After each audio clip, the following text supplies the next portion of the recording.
बेंगलुरु में चल रहे एयरो इंडिया शो 2025 के दौरान air chief marshal AP Singh ने ऐसी बात कह दी जिससे हड़कंप मच गया। जिसने भी सुना दंग रह गया कि वायुसेना प्रमुख ने ऐसी बात सरेआम क्यों कह दी।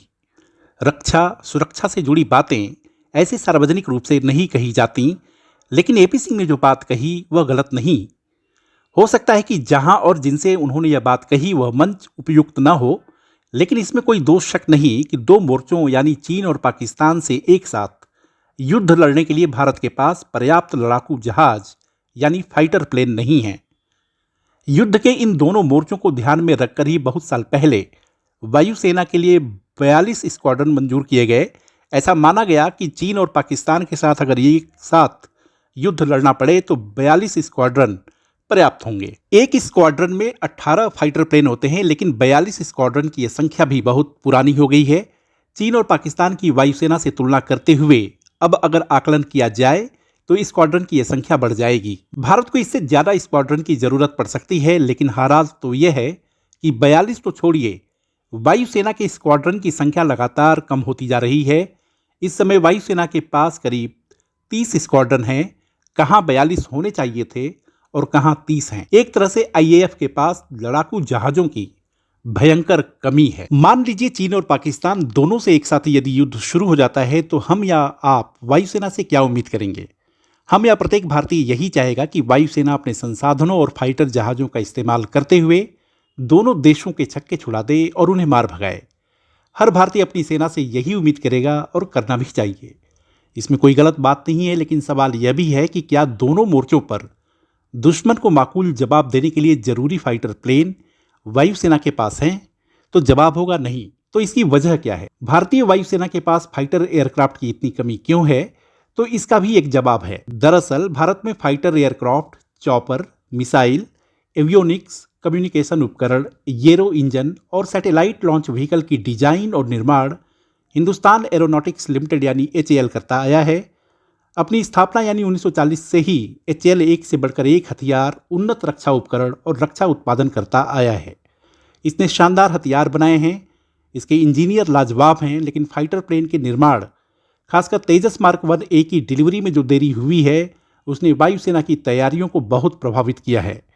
जिस गति और जिस संख्या में इन फाइटर प्लेन की आपूर्ति होनी चाहिए थी वह नहीं हुई है। इस देरी की एक वजह इन फाइटर प्लेन में लगने वाला इंजन है। चूंकि भारत फाइटर प्लेन का इंजन नहीं बनाता, इसलिए उसे दूसरे देशों पर निर्भर रहना होता है। तेजस में इंजन अमेरिकी कंपनी जीई के लगने हैं। जीई की अपनी आपूर्ति श्रृंखला से जुड़ी दिक्कतें हैं। जीई के इंजन जब आएंगे तब तेजस में लगेंगे।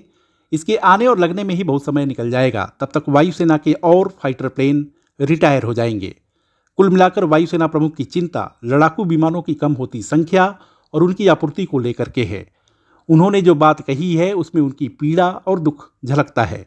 उन्होंने कहा कि अभी की बात अगर करें तो एचएएल पर से उनका भरोसा उठ गया है।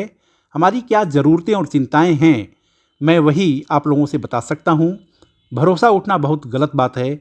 आगे उन्होंने कहा कि एचएएल मिशन मोड में काम नहीं कर रहा है, बस यही सुनने को मिल रहा है कि हो जाएगा। फरवरी में जब मैं यहाँ आया तो मुझसे वादा किया गया कि बिना इंजन वाले 11 तेजस मार्क 1 तैयार मिलेंगे, लेकिन एक भी तैयार नहीं है। वायुसेना प्रमुख के इस बयान के बाद जाहिर थी कि हलचल होनी है। एचएएल ने आश्वासन दिया है कि वह जल्द भारतीय वायुसेना को विमान की आपूर्ति शुरू कर देगा, क्योंकि तकनीकी दिक्कतें दूर हो गई हैं। एचएएल के चेयरमैन और प्रबंध निदेशक डीके सुनील ने कहा कि देरी केवल उद्योग में सुस्ती के कारण नहीं हुई है। एरो इंडिया में उन्होंने कहा कि कुछ तकनीकी दिक्कतें थीं जिन्हें सुलझा लिया गया है। वायुसेना प्रमुख की चिंता जायज़ है, लेकिन बात भर तेजस मार्क 1A की आपूर्ति भर की नहीं है।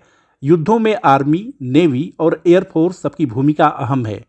किसी को कम नहीं आंका जा सकता है, लेकिन आज जिस तरीके से युद्ध लड़े जा रहे हैं उसमें वायुसेना का रोल काफ़ी अहम हो गया है। चाहे वह रूस यूक्रेन युद्ध हो, हमास और हिजबुल्ला के खिलाफ इजराइल के हमले हों या ईरान पर इजराइल की एयर स्ट्राइक, हर जगह फाइटर प्लेन ने तबाही मचाई है।